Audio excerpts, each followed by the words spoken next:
Today, I'm talking with Sarah Chan, and she is Toronto Raptors Africa Scouting Manager. Is that your title, Sarah? All right. Well, welcome. I'm so happy to be able to talk to you today. So let's just jump right in. So here's a first question for you. Can you tell me or a little bit about your life and career in sports up to this point? Any highlights, any memories, challenges? First of all, it's an honor to be a part of your chapel today, and thank you for the platform to be able to share. So grew up in Khartoum, in Sudan, during the Civil War, with a whole lot of family members. And I mean, you say that and people are like, how many may that be? And it was never less than 35. Under one roof, yes. Wow. Yes. So it was a whole lot of learning, a lot of sharing. That's why I started not Bible study, but Sunday school. Because my mom was our Sunday school teacher, and Dad was pastor. We went to school with like half of the class, because half of them were like from home. Right. Yeah, but we came to Kenya in '98. Things were getting a bit rough back at home. People were losing lives. The war was just looming over the country, and it was so much that was happening that my parents decided to pursue education and look for greener pastures. And so they came to Nairobi, AIU, formerly known as NEXT, Nairobi Evangelical Graduate School of Theology.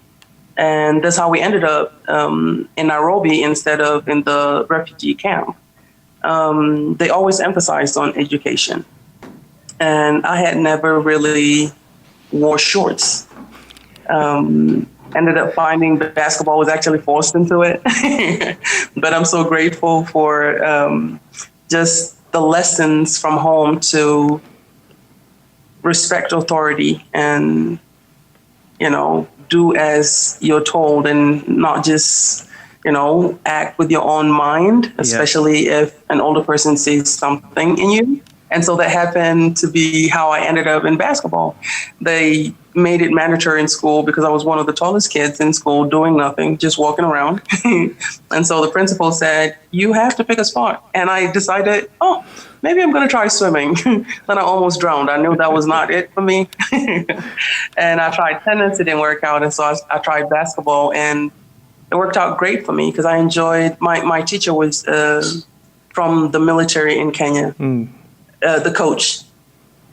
He was a military guy, and he was so tough on us, like, do this. And it started being really enjoyable because whenever I was on the court, I forgot so much that was going on outside, and it really became my safe haven. So I started falling in love with the game. I started to get better. Got a scholarship to the US, played a little bit in Europe. But before then, I was invited to the WNBA camp in Indiana. It didn't work out for me, but got contracted out, and I was still grateful. Of course, nobody wants to be cut from any list, but it's one of those you take gracefully, right? So came back home, 2017, got done with my master's, and I was, in that transition phase. Right. I didn't know what I was going to do next. I volunteered at different places, and I was just always trying to find out how I could be of service. And so I looked around for how I could contribute. Because sports have always been a huge part of my life. And so I found out there was a camp that was going on in Nairobi at the time. I didn't know who was, whose camp it was and who was directing it. So I was told about it and ended up being at the camp, not knowing who Masai is or any of the staff that was there. But I truly enjoyed myself just being out there teaching and hoping to learn, because no matter who you come into contact with, you always gain something. Somebody always knows something more than you do. And so I was open-minded and I was ready to learn. And I really just immersed myself into that and at the end of the camp, Messiah gave me a call and he said he wanted to meet. And so I now start to look up who Messiah is, and I'm like, whoa, okay. You know, and I mean, the whole week he was just so humble and so, I mean, coming to know him now, like that's just who he is. And so you don't pick him out of any crowd. And so we had that meeting, ended up being on the Giants of Africa staff and did a whole lot of scouting, and with the years ended up where I am today. But it all started out with volunteering. So I would emphasize to, you know, the young people, always volunteer, start with a passion, and it will lead you somewhere. And do it to bring glory to God and also to serve humankind. Right. And so that's how I ended up where I am, just out of that, and also just, you know, listening to authority. The older people, they might know something that you don't know. Sometimes when we're young, we tend to forget that that this voices and this people in places are here to guide us. So, yeah. So how has, and you mentioned this a little bit, right, about faith, but how do you feel that faith has impacted your sense of purpose as an athlete, as a mentor, as a coach? I'll take you back to 2016 when, deep down in my heart, I'm a student at the time, not making any money.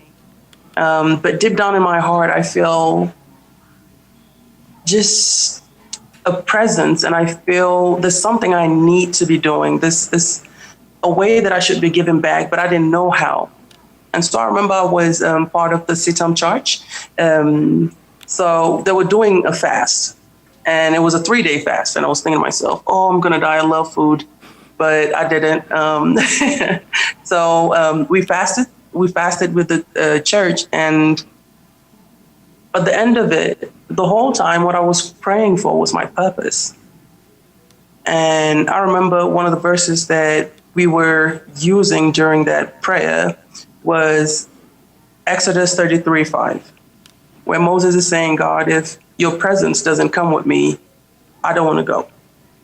And I remember just asking God so many questions and praying about a lot of stuff, and ended up in this place now a year later where I am surrounded by people. I'm surrounded by kids. I'm surrounded by coaches, and I'm surrounded by an amazing group of human beings that are just here to serve. And out of volunteering, I end up as part of the staff. And I was one of 12 coaches. I was the only foreigner, a woman, and I was not part of the selected. I volunteered, and I ended up being on the Giants of Africa team. So that for me is not by my might. Yeah. God will put you in places, divine appointments that will take you to where he needs you to be. But we also have to be willing. We have to put ourselves in positions where somebody will see you. Don't do things for, and that's one thing that my mom taught me early on in life. Don't do things because people are watching you. If you don't want to do it, don't do it. But if you're going to do it with all the excellence that you need, because you're not doing it for man. And that's Colossians 3:23. In whatever you do, don't do it as though you're doing it for man. Do it as though you're doing it for God. And that really just put me in places that I say, this is through faith. This is through divine appointments that I am there. And the week before, in fact, that Sunday, because the camp started on a Monday. And I remember vividly that we had just got done with a different fast, and you won't believe it. It was a 70-day fast. And at the end of it was a Sunday. Yes, I know. End of it was a Sunday. And I just sat there thinking, I've been praying about a lot of things, but now what next? And I remember just saying, God, your will be done. And it's always been your will over my plans. Your will, may your will prevail. And so I remember just saying, okay, I don't know what's next for me. I don't know where to go from here.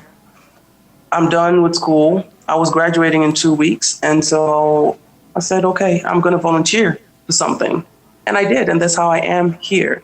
And it's because of taking the time to shut down the noise in life, to look at the cross and focus on it, and knowing that our lives are not our own.